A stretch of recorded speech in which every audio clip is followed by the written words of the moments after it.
Merhaba değerli arkadaşlarım, kanalıma hoş geldiniz. Ben Muhammed Çumanoğlu. Bu videoda erkeklerin garanti gördükleri kadınlardan bahsedeceğim. Video içeriğinde garanti görülen kadınların davranışlarını her madde başlığında söyledikten sonra bu konuda neler yapılması gerektiğinden de bahsedeceğim için bütün maddeleri sonuna kadar dinlemeniz çok önemlidir.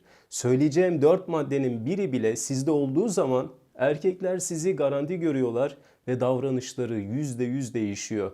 Bu yüzden 4 maddeyi de dikkatli bir şekilde dinleyin arkadaşlar. Hiç vakit kaybetmeden maddelerimize geçmek istiyorum. Birinci maddemiz, ilgisizlik karşısında hemen pes ederek erkeği terk eden kadınlar erkeklerin gözünde garanti kadınlardır. Değerli arkadaşlarım, tabii ki ilişki tek taraflı yaşanmaz ve hayatınıza giren erkek elbette ki size ilgi göstermelidir ama karşınızdaki erkek tipine göre burada bir değerlendirme yapmalısınız. Baştan itibaren çok ilgisiz bir erkeğe ilgili yapmak çok zordur ama başta çok ilgili olup sonradan birden ilgisizleşen erkeğe anında tepkisel yaklaşmanız ve ilişkiyi bitirmeniz onun gözünde garanti bir kadın olmanıza neden oluyor. Bu şekilde ilişkiyi bitiren çoğu kadın sonradan pişman olarak erkeğe geri dönmeye çalıştığında bu kez yedekteki bir kadına dönüşmüş oluyor. Bu yüzden fevri olmak ya da bu durumda ona meydan okumak yerine eğer ilgisizleştiği dönemde çok ilgi veriyorsanız azar azar ilginizi azaltın ve bu durumu gözlemleyin. Sakın birden irtibatınızı kesmek ya da ayrılmak gibi bir hataya düşmeyin. Erkeğin ilgisizliğine karşı tepkisel davranmayıp kendi hayatınıza biraz daha fazla odaklandığınızda arkadaşlar,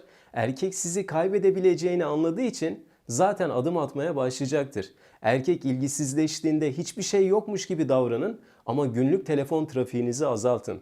Konuşmaları ilk sonlandıran olun ve kesinlikle trip atmayın. Hem hayatınızda mutlu olup hem de ondan ilginizi yavaşça çekerseniz doğru bir erkek size mutlaka adım atacaktır. Böylece garanti bir kadın olmayacaksınız. Bu maddede söylediklerim genel olarak en çok yapılan hatalardan biriydi. Ama çok daha önemli maddeler anlatacağım. O zaman geçelim ikinci maddemize.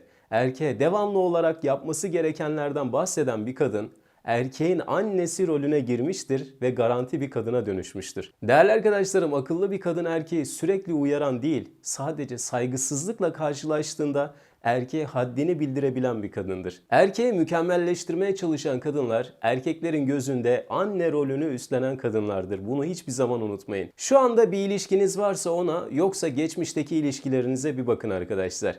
Erkeğe ne kadar çok yapmaması gerekenlerden bahsederseniz o söylediklerinizi ısrarla yapmaya devam edecektir. Çünkü erkek size kendini bu şekilde ispatlamaya çalışacaktır. Çoğu kadın arkadaş bu durumu erkeğin sevmediğine yorumluyor ama yanılıyor. Çünkü erkek size bağlanmadan önceki süreçte ona sürekli bir şeyleri yapması gerektiğinden bahsederseniz onu onaylamadığınızı düşünecek ve sizle ego savaşına girecektir. Çoğu erkek gerçekten kabullenmediği bir kadına karşı egosal davranır.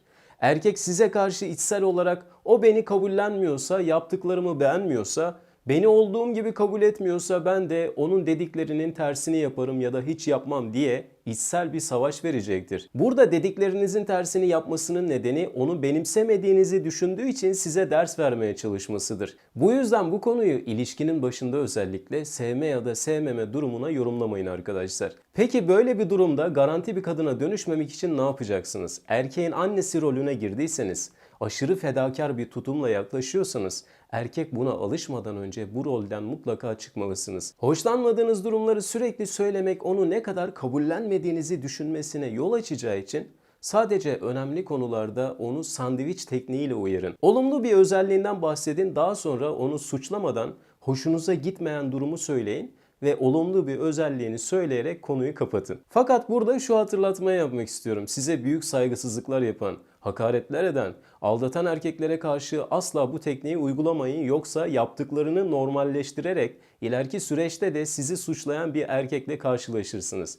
Burası çok önemli. Söylediğim tekniği kırmızı çizgilerinize dair olmayan, sadece günlük hayatta sizin hoşunuza gitmeyen şeyler konusunda uygulayın. Devamlı sorunlardan bahsetmediğinizde, saygısızlığa tahammül etmediğinizde ve erkeği uyarmayı onun kişiliğini yok ederek yapmadığınızda sizi asla garanti görmeyecektir. Böylece size bağlanma süreci de ciddi manada kısalacaktır. Bu maddede söylediklerim biraz daha kritikti arkadaşlar ama ilerleyen maddeler çok daha önemlidir. Geçelim bir sonraki maddemize. Üçüncü maddemiz, erkeğe sürekli sinirlenen ve kendisini ikna etmesi gerektiğini anlatmaya çalışan kadınlar erkeklerin garanti gördükleri kadınlardır. Değerli arkadaşlarım, bu konuda bir erkeğin sizi gizlice denediğini gösteren 7 işaret videosunda önemli ayrıntıları anlatmıştım. O videoyu da bu videonun açıklama kısmına ekliyorum, mutlaka izleyin. Değerli arkadaşlarım, erkekler sizi bazen bilerek sinirlendirmeye çalışır, bazen de istemeden sinirlendirebilirler. Ama her iki durumda da sakin kalabilen bir kadın hiçbir zaman garanti bir kadına dönüşmeyecektir. Erkek yapsın da biz susalım mı diyen bazı kadın arkadaşlar mutlaka olacaktır. Onlara şu cevabı vermek istiyorum. Kendine saygısı olan bir kadın sürekli sinirlenerek hiçbir sorunu çözemeyecektir. Elbette ki hepimiz insanız, öfkelendiğimiz durumlar mutlaka oluyor ama bunun sürekli hale dönüşmesinden bahsediyorum arkadaşlar. Erkeğin bilinçli ya da bilinçsiz bir şekilde yaptığı her davranışa sinirlenerek cevap vermeniz, onun bakış açısında onu ne kadar önemsediğiniz anlamına gelecektir. Bu yüzden eğer büyük bir saygısızlık görürseniz kendi kalitenizi koruyarak erkekten uzaklaşmanız ona en büyük ders olacaktır. Bunun haricinde saygısızlık olmayan sıradan şeyler için bile sırf hoşunuza gitmiyor diye çocuk azarlar gibi ona kızmanız, iyisiyle kötüsüyle onu kabullenmediğiniz anlamına gelecektir ki erkek kendine şu soruyu da soracaktır. Her konuda sürekli beni eleştiriyor, sürekli olarak bana kızıyor.